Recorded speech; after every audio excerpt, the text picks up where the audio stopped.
Bonjour à tous. Dans ma pratique quotidienne, je suis souvent sollicité sur des questions concernant le jeûne.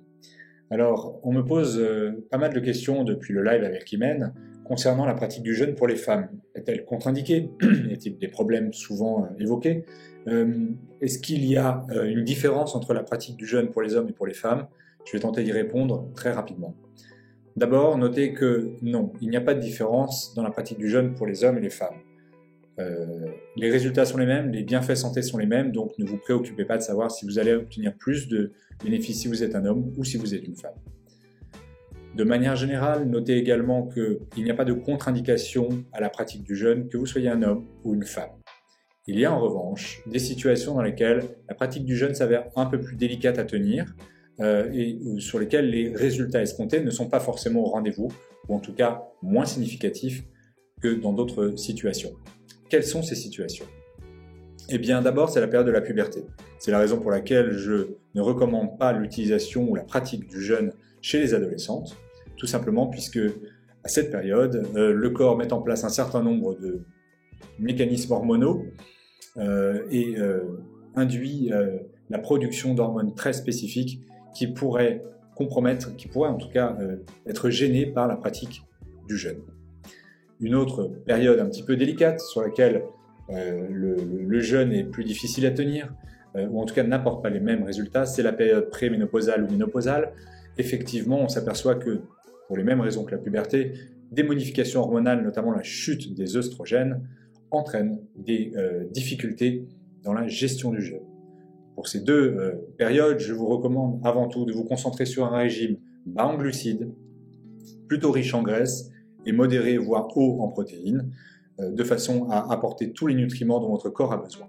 Je vous rappelle que sur la période de la puberté notamment, la voie métabolique mTOR utilisée pour favoriser la croissance et la mise en place de ces mécanismes hormonaux est une voie métabolique importante dans la construction de votre organisme et donc nécessite un apport suffisant en protéines.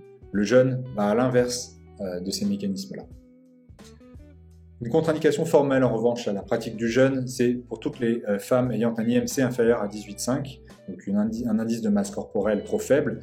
La pratique du jeûne induit dans ce cas une mise en sécurité de votre organisme et donc des effets secondaires potentiellement délétères pour votre organisme, notamment une perturbation des cycles et dans certains cas même une aménorrhée. De manière générale, notez que pour ce qui est de la pratique du jeûne pendant les règles, je recommande généralement de jeûner sur la première et la deuxième semaine de votre cycle et non sur la troisième et quatrième semaine, qui sont des phases d'ovulation et qui pourraient être compromises, gênées par la pratique du jeûne, pour les mêmes raisons que celles que j'ai expliquées précédemment sur les femmes ayant un IMC inférieur à 18,5. C'est-à-dire que si vous jeûnez à cette période-là, eh bien, il va y avoir des modifications induites au niveau de l'endomètre, au niveau de la production de la progestérone, des œstrogènes et de la testostérone, et donc perturber durablement votre ovulation, ce qui pourrait à terme entraîner une perturbation régulière de vos cycles, ce qui n'est pas forcément une bonne chose. Autre élément important à garder en tête, ne jeûnez pas si vous avez des soupçons de grossesse. Évidemment, la grossesse, c'est une phase importante de la vie. Votre enfant, votre futur enfant aura besoin de nutriments, aura besoin d'un nid qui soit suffisamment riche en vitamines, en minéraux, en nutriments.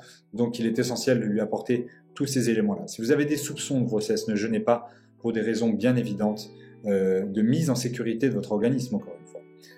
Votre organisme, considérant qu'il n'a pas suffisamment de nutriments, ne va pas permettre tout simplement la préparation et la mise en place de tous les mécanismes physiologiques permettant la fécondation de votre futur enfant.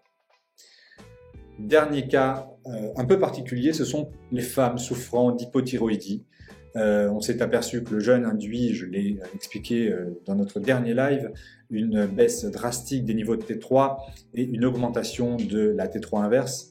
Dans ce cadre précis, les femmes souffrant d'hypothyroïdie se sont aperçues que le jeûne engageait effectivement une baisse encore plus drastique de cette T3 et donc entraînait des difficultés pour la thyroïde une fois le jeûne terminé pour remonter à des niveaux satisfaisants ou en tout cas à une certaine forme de normalité. Donc ne pratiquez pas le jeûne si vous êtes dans cette situation-là et Si tant est que vous ayez déjà pratiqué et que vous avez de bons résultats, faites attention, soyez suivi par votre médecin et ne pratiquez pas seul si vous avez cette pathologie-là. En revanche, je me suis aperçu, et les études le montrent aujourd'hui, que les femmes, de manière générale, ayant des règles irrégulières, ayant un SPM, un syndrome prémenstruel, ou souffrant d'endométriose, ont, dans la quasi-totalité des cas, bénéficié d'effets positifs dans la pratique du jeûne, avec une réduction drastique des symptômes, une stabilisation de leur état, voire une rémission de ces problèmes. De manière générale, dans la majorité des cas, retenez que le jeûne est une pratique extrêmement positive pour les femmes. Elle vous permet de stabiliser vos cycles, elle vous permet de limiter la prise de poids à certaines périodes de la vie et vous permet également d'obtenir une énergie alors que vos cycles hormonaux peuvent potentiellement vous fatiguer. Et donc le jeûne vous apporte cette énergie au travers de l'utilisation et de la mobilisation des graisses. Donc retenez que de manière générale, encore une fois, le jeûne est positif. Je me suis fait un plaisir de vous apporter ces éléments de réponse dans le dernier live que j'ai pu faire avec Imen. Vous retrouverez un article sur mon blog qui détaille un petit peu ces mécanismes-là, liant effectivement les femmes et le jeûne. Donc n'hésitez pas à y faire un tour. Je me ferai un plaisir d'y répondre si vous commentez sur Instagram ou sur le site. Et si vous avez besoin d'un accompagnement plus personnalisé dans la pratique du jeûne, eh bien n'hésitez pas, vous pouvez réserver directement sur mon site ou en me sollicitant par email et nous pourrons aller plus en avant ensemble et je répondrai à vos questions avec grand plaisir. Sur ce, je vous laisse, je vous souhaite une excellente journée. À bientôt.